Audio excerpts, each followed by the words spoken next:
नमस्कार, आप देख रहे हैं नेशनल न्यूज नाउ और इस वक्त बड़ी खबर आ रही है झांसी से।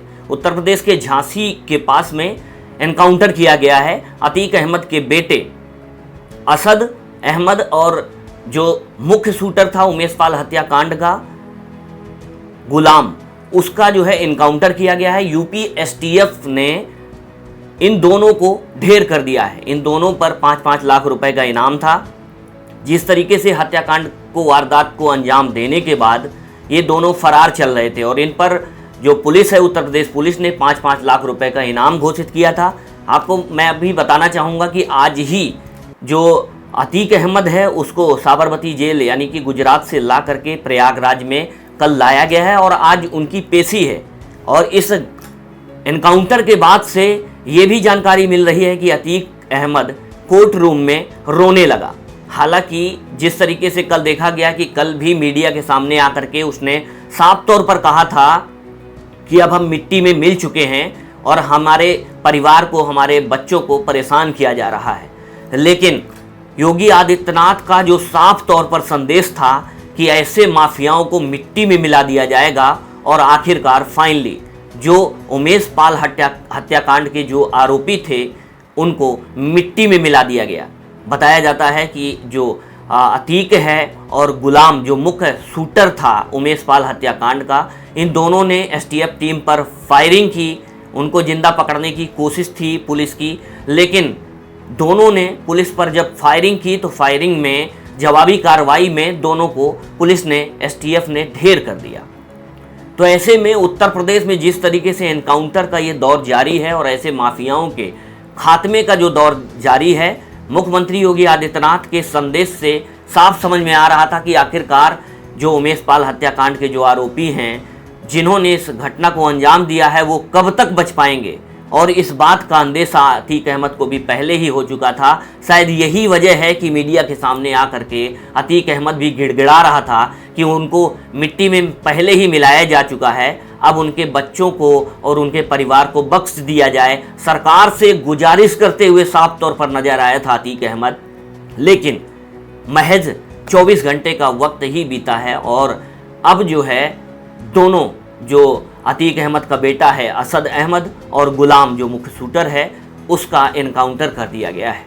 तो ये संदेश उत्तर प्रदेश के माफियाओं को और उन माफियाओं को जो घटना को अंजाम देते हैं, अपराध को अंजाम देते हैं, उनके लिए उत्तर प्रदेश पुलिस का और योगी आदित्यनाथ का जो संदेश है वो साफ तौर पर कहा जा सकता है कि ऐसे माफियाओं को किसी भी हाल में अब उत्तर प्रदेश की पुलिस बख्शने वाली नहीं है। और शायद उसकी ये बानगी है और उसकी ये नज़ीर पेश की है उत्तर प्रदेश पुलिस ने कि जो माफिया कल ही कोर्ट में पेश होने के पहले ही, जब उसको इलाहाबाद कोर्ट लाया जा रहा था, उसके पहले ही जब मीडिया ने सवाल किया तो ऐसे में वो गिड़गिड़ाता हुआ नजर आया।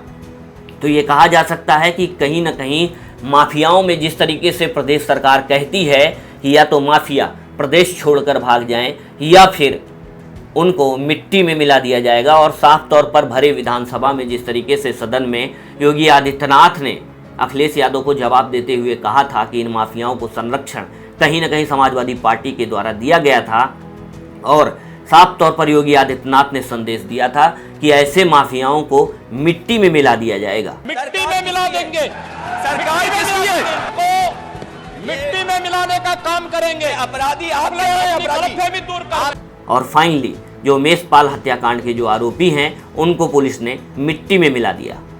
और इस घटना को सुनने के बाद, इस एनकाउंटर के सुनने के बाद अतीक अहमद जो एक समय उसकी पूर्वांचल में तूती बोला करती थी, वो अतीक अहमद भी कोर्ट रूम में रोने लगा।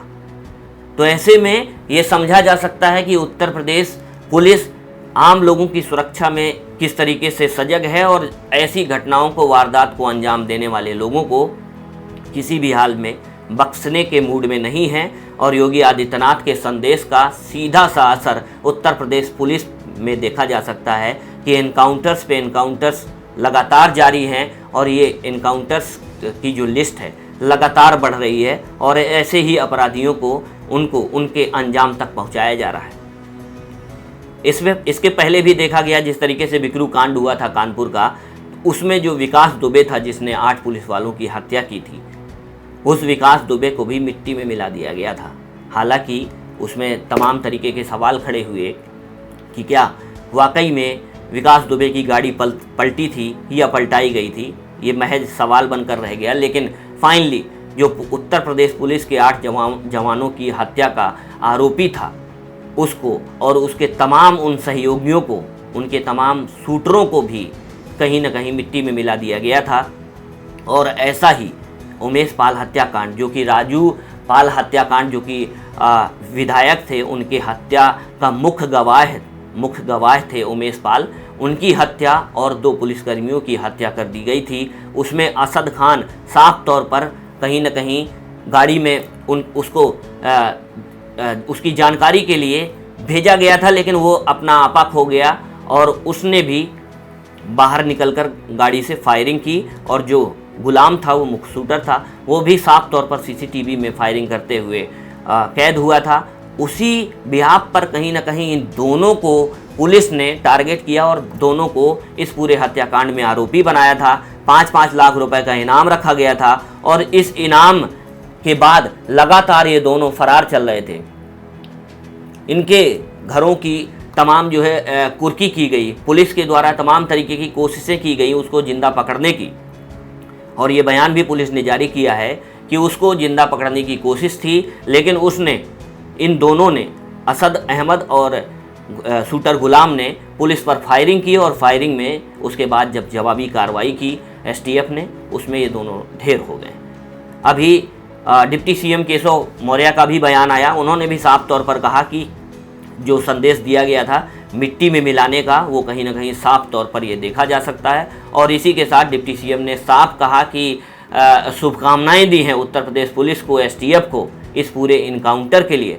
तो ऐसे में समझा जा सकता है कि प्रदेश सरकार के मुखिया योगी आदित्यनाथ हों या फिर डिप्टी सीएम केशव मौर्य हों, साफ तौर पर ये बताना चाहते हैं कि अब उत्तर प्रदेश में माफियाओं के लिए कोई जगह नहीं है, अपराधियों के लिए कोई जगह नहीं है। जो अपराध को अंजाम देगा उसका हश्र भी ऐसा ही होगा। नमस्कार।